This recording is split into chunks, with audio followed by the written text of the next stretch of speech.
Pues ya estamos al aire, así que podemos comenzar nuestra primer sesión acerca de preguntas sobre filosofía. Creo que el tema surgirá después de las preguntas y no al revés. Así que en esta sesión vamos a responder 3 preguntas. ¿De qué manera nos relacionamos con el mundo? La primera. ¿Cuáles son los medios y obstáculos relacionados con nuestro acceso al mundo? La segunda. Y por último, ¿cómo podemos saber si el mundo es real o solo un sueño? Voy a comenzar yo. ¿De qué manera nos relacionamos con el mundo? Yo pienso que esta pregunta puede que tenga truco porque primero hay que definir lo que es una relación, tal vez.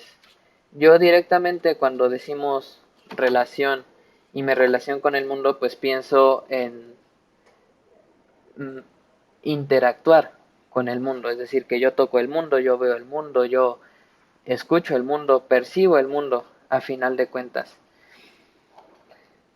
Yo sé que influyo en el mundo porque cambio las cosas y percibo ese cambio después. Pero lo que sí no sé es, por ejemplo, si esa percepción mía es real o no es real, o si es propia del mundo o no es propia del mundo.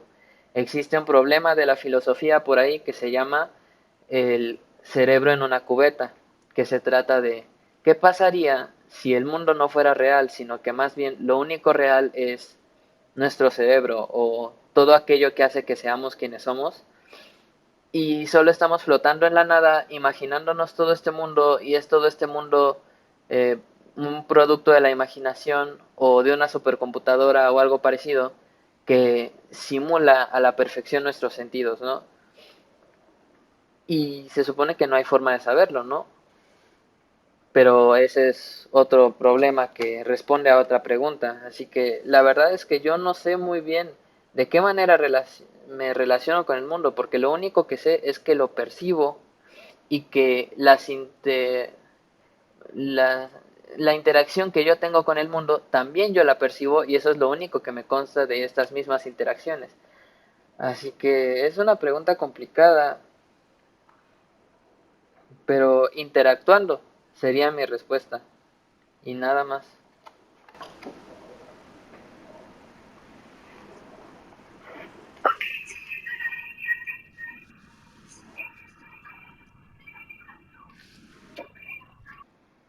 Gracias, Cami. Ay, perdón, ya me sentí como locutor o algo así, no sé.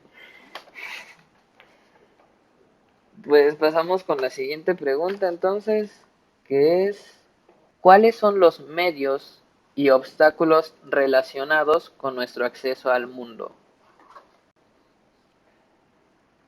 Tomo la palabra para volver a tomar mi alusión a el cerebro en una cubeta. Eh, la pregunta habla acerca de medios y obstáculos en esta interacción o en esta relación con el mundo. Y tomo la idea también de algo importante que se mencionó, que es lo que se conoce en filosofía como el velo de la percepción.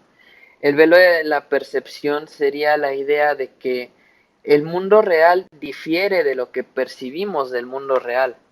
Por ejemplo, cuando observamos un paisaje, nosotros vemos vibrantes colores, una luz cálida, podemos describir lo que está pasando a nuestro alrededor, pero científicamente hablando, lo único que está sucediendo en ese momento es que toda la luz, o dicho de otra forma, las ondas electromagnéticas que están siendo reflejadas por todo aquello frente a nosotros, están coincidiendo en nuestras retinas y esa retina está dándole una interpretación después bioeléctrica que se va a convertir en un algo, en una idea o en una percepción en nuestro cerebro. Es decir, que lo que está frente a nosotros, ese hermoso paisaje, no sé si podamos decir que existe en realidad, sino que está ahí y lo percibimos de cierta manera. Pero si nuestros sentidos fueran diferentes, podría ser totalmente distinto este paisaje, ¿no? Incluso podría ser una sensación horrible.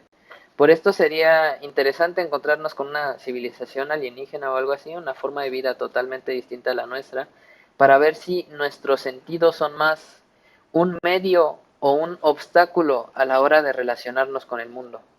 Hay cosas acerca de este universo que tal vez jamás seamos capaces de percibir o averiguar, sencillamente porque no tenemos los medios biológicos o tal vez físicos para darnos cuenta de que están ahí.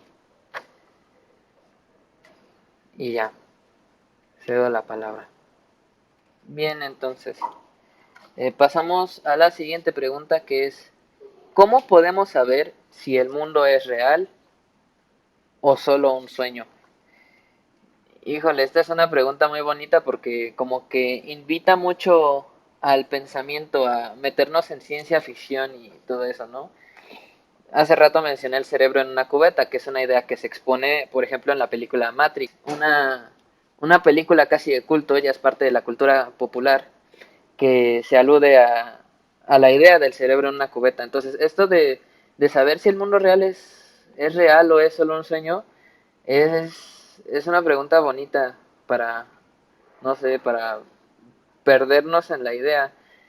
Y creo que dentro de esta misma idea también navegó el buen René Descartes cuando formuló su célebre frase cogito ergo sum, que quiere decir pienso luego existo, ¿no? Él tenía la osadía de afirmar que el hecho de pensar es lo que hace que pueda existir, porque ¿cómo podría cuestionar mi propia existencia si no existo? Bueno, al menos eso era la idea de Descartes, que tal vez todos los pensamientos que tenemos en el día son dirigidos por alguna otra entidad, o sea que no tenemos manera de saberlo. Pero en el momento justo en el que dudo de mi propia existencia, estoy existiendo y estoy manifestando la libertad de mi conciencia. Era lo que opinaba esta persona, pero la verdad es que pensando, por ejemplo, en la física determinista, que implica que todo lo que está sucediendo fue predefinido en el pasado, o sea, por ejemplo, de que tú avientas un dado, ¿no? Y el dado tiene cierto movimiento angular, ¿no? También tomas en cuenta la caída, el impulso que le diste con los dedos y así, ¿no? Si tú supieras todos esos datos y pudieras computarlos, sabrías exactamente cómo va a salir el dado, ¿no?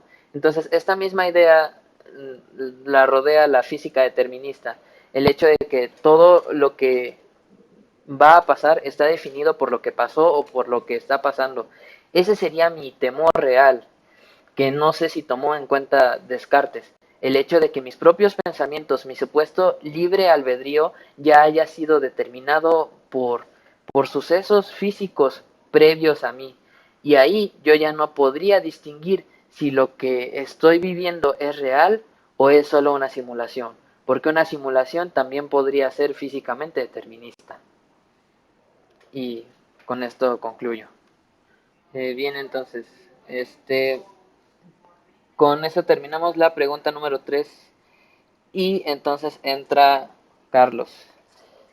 Carlos, decidimos dividir toda la dinámica en 4 sesiones. En la primera sesión vamos a responder las primeras 3 preguntas y así nos vamos a ir hasta completar las 9. Así serían las primeras 3 sesiones. Y en la última sesión vamos a concluir, ¿sí? Sacar conclusiones de todas esas preguntas. Así que la dinámica es de que ponemos la pregunta en la mesa y cada quien da su opinión en cierto orden. El primero en hablar soy yo, luego va Juliet, luego vas tú, luego va Itzel y luego va Camila. Pero nosotros ya respondimos las primeras 3 preguntas sin ti. Así que ahorita tú opinarías y ya yo meteré tu opinión en la grabación, tu respuesta a la pregunta más bien, y seguimos con las demás preguntas con normalidad, ¿vale? Entonces, Carlos, tomé nota de lo que fuimos diciendo por si de alguna manera puede enriquecer tu opinión o no. La primera pregunta es, ¿de qué manera nos relacionamos con el mundo? Entre todos tocamos la idea del cerebro en una cubeta, es decir, que bien podría ser que nuestra conciencia fuera eso y lo fuera todo, o sea, que todo el mundo fuera simulado, un sueño o parte de nuestra propia imaginación. También tocamos la idea de la caverna de Platón, que es el hecho de que todo nuestro mundo pueda ser solo una sombra de lo que es. Aparte tocamos el tema de los sentidos y por último que el mundo podría ser un espejismo en el que uno se ve. O sea, es lo que yo rescaté de todo lo que mencionamos. Si alguien más piensa que hay algo que se me pasó y que fuera bueno que Carlos supiera, este es buen momento para decirle, Carlos, también dijimos esto. La siguiente pregunta es, ¿cuáles son los medios y obstáculos relacionados con nuestro acceso al mundo? Cuando respondimos esta pregunta tocamos el tema de el velo de la percepción, o sea, la idea de que nuestros sentidos pueden ser tanto una ayuda para conectarnos con el mundo como un obstáculo. Luego se habló acerca de shocks culturales, o sea, de que todo está sujeto a interpretación, que ese es otro tema que se tocó, y que el hecho de que la realidad nos conste no es algo que no nos consta. Muy bien, gracias Carlos. Entonces, la tercera pregunta es, ¿cómo podemos saber si el mundo es real o solo un sueño? Lo que llegamos a mencionar durante esta discusión fue la frase de Descartes de pienso, luego existo, el postulado de que el dudar de tu propia existencia es lo que hace que garantices tu existencia, pues. Luego se hizo una referencia a la cultura popular acerca de Inception, ¿no? De la existencia de cierta pirinola que su giro indicaba si estabas en el mundo real o estabas en un sueño, ¿no? Entonces, pues yo rescato ese punto, el hecho de pensar, ¿puede haber algún indicador que nos haga saber si de verdad estamos en un sueño o no? Luego se mencionó que el universo podría ser un experimento y podría haber algo más detrás. O sea, la idea es que exista un algo más en el que está contenido todo lo que conocemos. Y por último surgió la idea también de que es posible que no pudiéramos ir a ese más allá. Excelente, Carlos. Entonces, ya que todos dimos nuestra opinión acerca de estas tres importantes preguntas, podríamos terminar la sesión número uno. Muy acertados sus comentarios. Entonces aquí dejo de grabar. Adiós, profe, o quien sea que nos vaya a escuchar.